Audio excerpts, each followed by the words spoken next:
इस विरोध सभा के अंदर सन्निधि लिए हैं साध्वी देवी ठाकुर जी। उनके चरणों में नमस्कार। और सारे भारतवर्ष में एक तरह से स्वाभिमान की लड़ाई में डट करके सीना तान करके खड़े हैं पूरे भारतवर्ष में। और दक्षिण के ऐतिहासिक नगरी बेंगलोर में भी आ जाकर के अपने विरोध को सारे देश और दुनिया के सामने रखने का काम किया है भाई सुखदेव सिंह जी।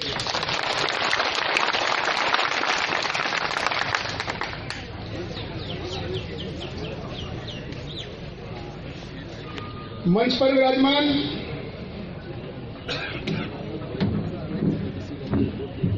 सभी हमारे मान्यवर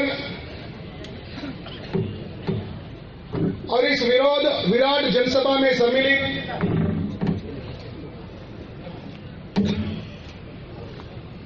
आत्मीय बंधुओं, सभी संस्थाओं के पदाधिकारी,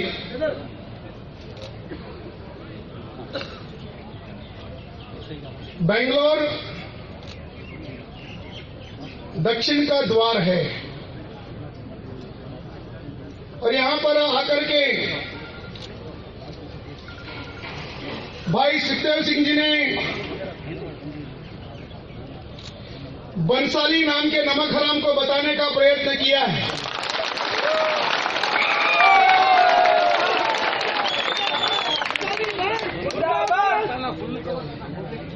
तेरे इस काम को देश में कोई स्वीकार नहीं कर सकता।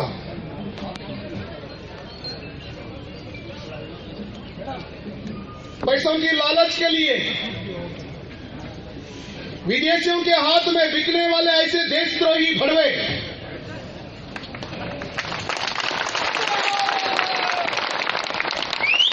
जब भी समय मिलता है, जब भी अवकाश मिलता है, तुम्हारे संस्कृति को दुनिया के सामने लांछित करने का प्रयास करते हैं, अपमानित करने का प्रयास करते हैं। ऐसे बंसाली जैसे लोगों को मैं ये बताना चाहूंगा, आज भी भारत में रहने वाले सभी हिंदुओं के अंदर महाराणा प्रताप का रक्त बहता है, छत्रपति शिवाजी महाराज का रक्त बहता है।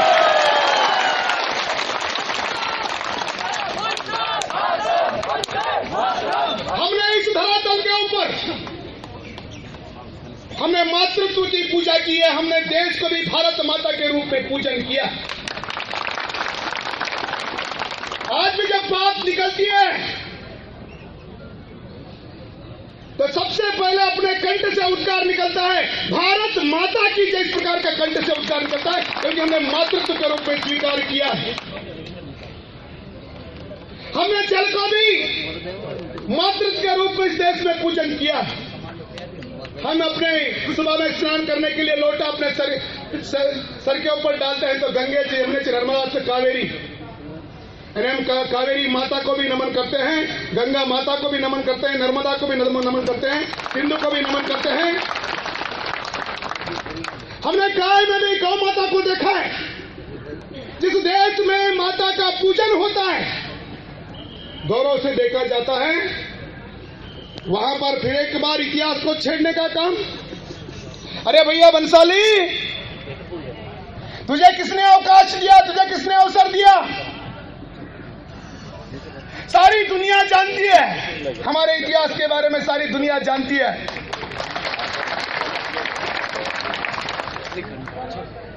अगर हम धर्म से निकल करके अगर आगे बढ़ जाते हैं, एक इतिहासकार बोलते हैं ये समाज ऐसा है, कभी भी इस धर्म के आड़ में धर्म की सुरक्षा के लिए लड़ाई की है और अन्य के ऊपर हमला करना इसकी संस्कृति में नहीं है।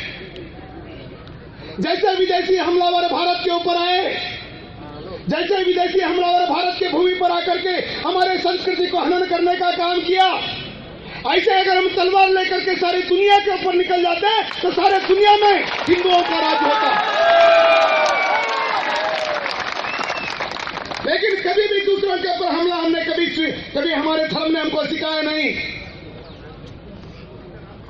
अकबर के गर्दन के ऊपर महाराणा प्रताप जी तलवार लगाए। अकबर के गर्दन के ऊपर महाराणा जी छोटी सी आयु में तलवार लगाते हैं। वो अपने इबादत में रहता है, हमारा धर्म नहीं बोलता कोई अपने इबादत में है उसका सर कलम करना। अगर थोड़ा सा धर्म को राणा जी छोड़ दिए होते तो अकबर की गर्दन काम हो गई होती और अकबर का इतिहास नहीं होता। हमको क्या सिखाते हैं धर्म की बात? हम जानते हैं हमारा इतिहास। बंसाली महोदय, आप जो भी सिनेमा निकालते हैं हमने उसको पूरा देखने का काम किया है। अब में 40 साल की आयु में 40 जंगों को जीतने वाला बाजीराव पेशवा, उसकी सिनेमा निकालते हो सारी वीरता को कितने मिनट में सिमेटते हो? 15 मिनट में सिमेटते हो। 15 मिनट में सारी वीरता को सिमेटते हो, 2.5 घंटे उसको आशिक बताने का काम करते हो। हमारे लोगों को बाजीराव का नाम है तो सामने मस्तानी दिखाई दे, ऐसा इतिहास तुम दिखाना चाहते हो?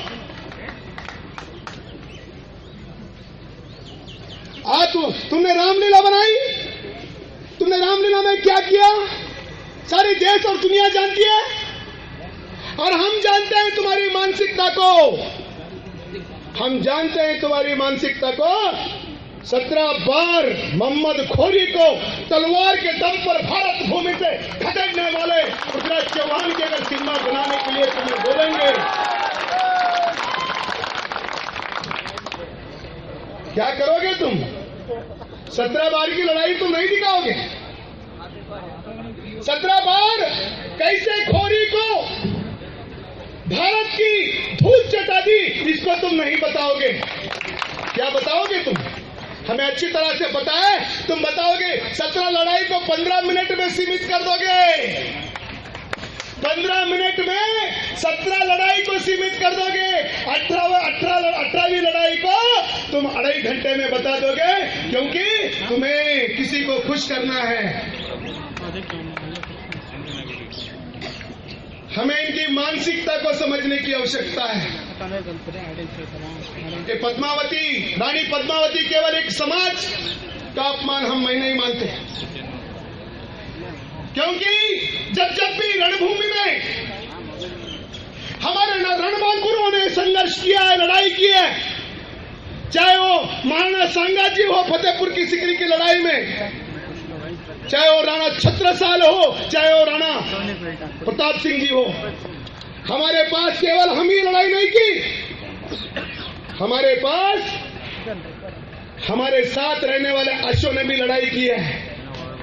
अश्वों ने भी लड़ाई की है, जिसके बारे में बोलते हैं रणबीच चौकड़ी भर भर कर चेतक बन गया निराला था, राणा प्रताप के घोड़े से पड़ गया हवा का पाला था, तब तनिक हवा से बघेली लेकर सवार उड़ जाता था, राणा की पुतली फिरी नहीं तब तक चेतक मुड़ जाता था। तुम क्या बताओगे हमारा इतिहास? हम जानते हैं हमारा इतिहास, लेकिन हमारा इतिहास सुनना चाहते हैं कि बंसाली क्यों ऐसी सिनेमाएं बनाता है, कौन है इसके पीछे, क्या मानसिकता के कारण से सिनेमाएं बनाता है। हमें ये जानने की आवश्यकता है, क्योंकि ये बाहर छुपे हुए देश के गद्दार दाऊद इब्राहिम जैसे गुंडों का एजेंट है बंसाली। इसी कारण से आज व्यवस्थित रूप से जहां पर हिंदुओं का इतिहास सीना ठोक करके खड़ा होता है, उसको लांछित अपमानित करने का प्रयत्न करता है। भैया, विदेशी हमले जिस देश में भी हो गए, वहां की संस्कृति नाश हो गई। जहां जहां पर विदेशियों ने हमला किया, वहां की संस्कृति नाश हो गई। दुनिया में भारत ऐसा एक देश है, दुनिया में भारत ऐसा एक देश है, लगातार हमले होते रहे, लगातार भारत भूमि पर हमले होते रहे, लेकिन हमारा क्षात्र तेज हमारे साथ रहा, हर हमले का मुंह तोड़ जवाब दिया। और हमारी संस्कृति को लेकर के हम डट करके आज भी दुनिया के सामने खड़े हैं और दुनिया को शांति का पाठ देने वाले हैं। मैं इस संदर्भ में, ನಾನು ಈ ಸಂದರ್ಭದಲ್ಲಿ ಅಣ್ಣವರಿಗೆ ಒಂದು ಮಾತನ್ನ ಕೊಡ್ತಾ ಇದ್ದೀನಿ. ಕರ್ನಾಟಕದಲ್ಲಿಯೂ ಕೂಡ ಇಡೀ ಹಿಂದೂ ಸಮಾಜ ನಿಮ್ ಜೊತೆಯಲ್ಲಿದೆ. ಕಳೆದ 30 ವರ್ಷಗಳಿಂದ ಇದೇ ಯಾವುದೇ ಕಾರಣಕ್ಕೆ ಈ ಅಪಮಾನವನ್ನು ನಾವು ಸ್ವೀಕಾರ ಮಾಡುವುದಿಲ್ಲ. ಈ ಅಪಮಾನವನ್ನು ಸ್ವೀಕಾರ ಮಾಡುವುದಿಲ್ಲ. ಎಲ್ಲಿವರೆಗೆ ಬನ್ಸಾಲಿ ವಿರುದ್ಧ, ಈ ನಮಕ್ ಹರಾಮ್ ದೇಶದ್ರೋಹಿ ಬನ್ಸಾಲಿ ವಿರುದ್ಧ ರಾಷ್ಟ್ರ ವಿರೋಧಿ ಮೊಕದ್ದಮಾ ಹಾಕುವುದಿಲ್ಲವೋ ಅಲ್ಲಿ ತನಕ ಇಡೀ ಹಿಂದೂ ಸಮಾಜ್ ಇವತ್ತು ಮಾತನ್ನು ನಾನು ಕೊಡ್ತಾ ಇದ್ದೀನಿ. ಸುಖದೇವಣ್ಣವರನ್ನು ಮುಂದೆ ನಡೀರಿ. ಇಡೀ ಹಿಂದೂ ಸಮಾಜ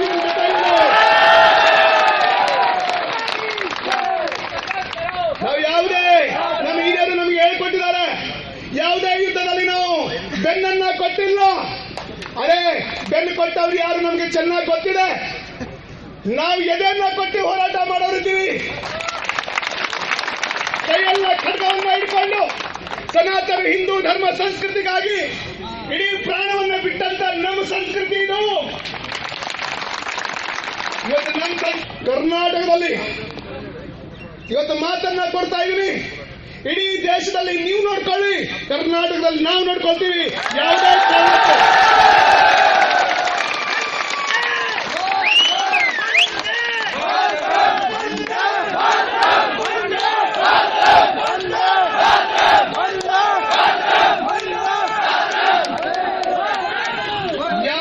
ಕಾರಣಕ್ಕೆ ಯಾವುದೇ ಪರಿಸ್ಥಿತಿ ಬರಲಿ, ಯಾವುದೇ ಕಾರಣಕ್ಕೆ ಕರ್ನಾಟಕದ ಯಾವುದೇ ಸಿನಿಮಾ ಮಂದಿರದಲ್ಲಿ ಹಿಂದೂ ಸಮಾಜಕ್ಕೆ ಅಪಮಾನ ಮಾಡುವಂತ ತಾಯಿ ಪದ್ಮಾವತಿಯ ಚಿತ್ರವನ್ನ ಬಿಡುಗಡೆ ಮಾಡಲಿಕ್ಕೆ ನಾವು ಬಿಡುವುದಿಲ್ಲ. ಈ ಮಾತನ್ನ ನಾವು ನಿಮಗೆ ಕೊಡ್ತಾ ಇದ್ದೀವಿ. ಇದನ್ನು ಕೂಡ ಕರ್ನಾಟಕ ಕೂಡ ವೀರರ ಭೂಮಿ ಇದೆ, ಹಕ್ಕ ಬುಕ್ಕರ ಭೂಮಿ ಇದೆ, ಕೃಷ್ಣ ದೇವರಾಯರ ಭೂಮಿ ಇದೆ, ಕಿತ್ತೂರು ರಾಣಿ ಚೆನ್ನಮ್ಮನ ಭೂಮಿ ಇದೆ, ಒನಕೆ ಒಪ್ಪವನ ಭೂಮಿ ಇದೆ. ಅನೇಕ ಜನ ಈ ಭಾಗದಲ್ಲಿಯೂ ಕೂಡ ಸಮಾಜಕ್ಕೋಸ್ಕರ ಬಲಿದಾನ ಮಾಡಿದಂತ ವೀರರ ಭೂಮಿ ಕರ್ನಾಟಕ. ಈ ಕರ್ನಾಟಕದಲ್ಲಿಯೂ ಕೂಡ ಯಾವುದೇ ಕಾರಣಕ್ಕೆ ನಮ್ಮ ಹಿಂದೂ ಸಮಾಜಕ್ಕೆ ಅಪಮಾನ ಆಗುವಂತಹ ಚಿತ್ರ ಯಾವುದೇ ಕಾರಣಕ್ಕೆ ಬಿಡುಗಡೆ ಆಗುವುದಿಲ್ಲ. ಇದನ್ನ ಘೋಷಣೆಯನ್ನು ನಾವು ಮಾಡ್ತಾ ಇದ್ದೀವಿ. ಕೇಂದ್ರ ಸರ್ಕಾರ ಆದರಣೀಯ ಪ್ರಧಾನಮಂತ್ರಿಜಿಯವರನ್ನು ನಾನು ವಿನಂತಿ ಮಾಡ್ಕೊಳ್ತೀನಿ, ಈ ದೇಶದ ಕೋಟಿ ಕೋಟಿ ಹಿಂದೂ ಸಮಾಜದ ಭಾವನೆಯನ್ನು ಅರ್ಥ ಮಾಡ್ಕೊಳ್ಳಿ. ನಮಗೆ ನೀವು ಸೀನ್ ಕಟ್ ಮಾಡ್ತೀವಿ, ದುಡ್ಡು ಹಾಕಿದ್ವಿ, ಅದರ ಸೀನ್ ಕಟ್ ಮಾಡಿ ತೋರಿಸ್ತೀವಿ. ನಮಗೆ ಯಾವುದು ಬೇಡ, ನಿಮ್ಗೆ ಯಾವುದು ಸೀನ್ ಬೇಡ. ನೀವು ಬೇಕಾದ್ರೆ ನಿಮ್ಮ ಯಾವ್ದಾದ್ರೂ ಮನೆಯವ್ರ ಚಿತ್ರ ಮಾಡ್ಕೊಳ್ಳಿ, ಆದ್ರೆ ಪದ್ಮಾವತಿ ಚಿತ್ರ ಸೀನ್ ಕಟ್ ಕಟ್ಟಿ ಹಣ देखना नहीं है. ಯಾವುದೇ ಸೀನ್ ಕಟ್ ಮಾಡಿ ನಮಗೆ ನೋಡ್ಬೇಕಾಗಿಲ್ಲ. सब कुछ बर्दाश्त कर सकते हैं इस धरातल के ऊपर, सब कुछ बर्दाश्त कर सकते हैं इस धरातल के ऊपर, लेकिन स्वाभिमान को अगर धक्का लगता है उसको कतई हम बर्दाश्त नहीं. स्वाभिमान के लिए तलवारें उठी, गर्दनें कटी और राज्य बिछड़ गए, लेकिन हमने स्वाभिमान नहीं छोड़ा. इसी कारण भारत में सनातन हिंदू धर्म है.